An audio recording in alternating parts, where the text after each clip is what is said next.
Hey, what's going on? What's going on, man? Let's just jump right into it. I definitely want to talk about the new movie that's probably coming out.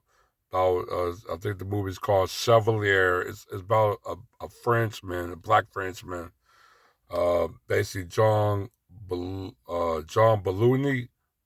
If I murdered the last name, my apologies, but it's basically based on a person who was a prodigy of classic music. He was mulatto. Yes, he was mixed. He was biracial. Mother was a slave. Dad was a white plantation owner. He was born in Guadalupe in the Caribbean, but he lived in Paris, France. Basically, that's where he passed away in 1799. Uh, he was a prodigy in classical music. He basically was he played a violinist. He was a violinist. He was a fencer.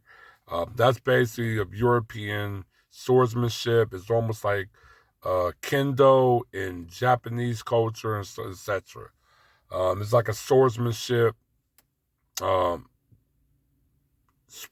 swordsman sport. But he was also a composer. He wrote sympathies, um, or orchestrated sympathies. So yeah, he was definitely a prodigy in the classical music, almost to the point they almost called him the Black Mozart. Um, but and that's not what I don't have a problem with. The movie, I mean, look, that is a part of French history as well as in a way Caribbean history.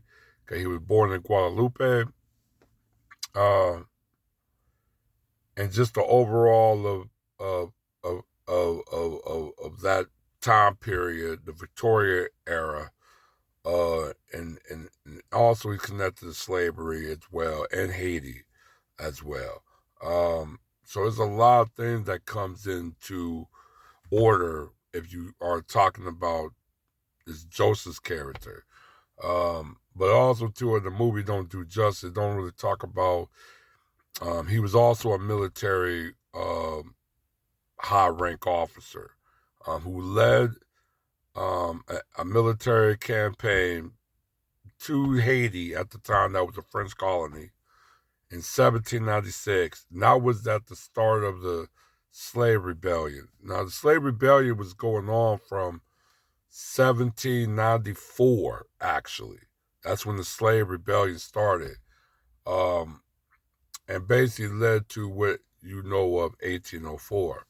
But yeah, he was sent to stop this slave rebellion in Haiti. It actually failed miserably because he almost got killed. He nearly escaped. When he came back to France, I think he died a few years later. So I wasn't sure if he was sick or he died through some long term injuries he had when he was in Haiti.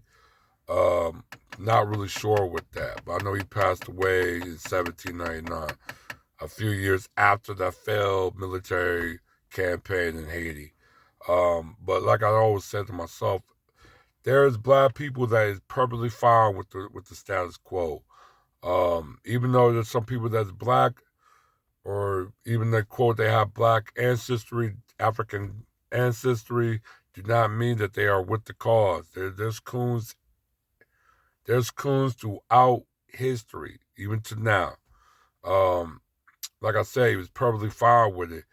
If he had a problem, he wouldn't even try to go there. He wouldn't even went, but he went. I know he was knighted by the French royal, so that lets you know how much he contributed in his military career as well. That he was knighted. So yeah, the dude definitely. Yeah, he was a prodigy in classical music. I will tip hat to that. But everything else, he was a coon. That's just where I see it in my eyes. I know people are trying to make him into something that he is clearly not, and definitely try to sugarcoat what he did in Haiti. That's not going to go down in my book. He was fighting to preserve slavery as well as trying to preserve the status quo of a slave trade. So that he's not gonna be respected in my eyes. I mean, I give him credit of being a prodigy in classical music, but that's how far I go with him, and that's it. But that's all I really want to drop is with this Joseph Belugi guy character. And yes, he was a coon. So I mean, there's no doubt about it. Um, but yeah, just like I said, I'll probably hit you with more content when I can, and I'll check you guys out. All right, one.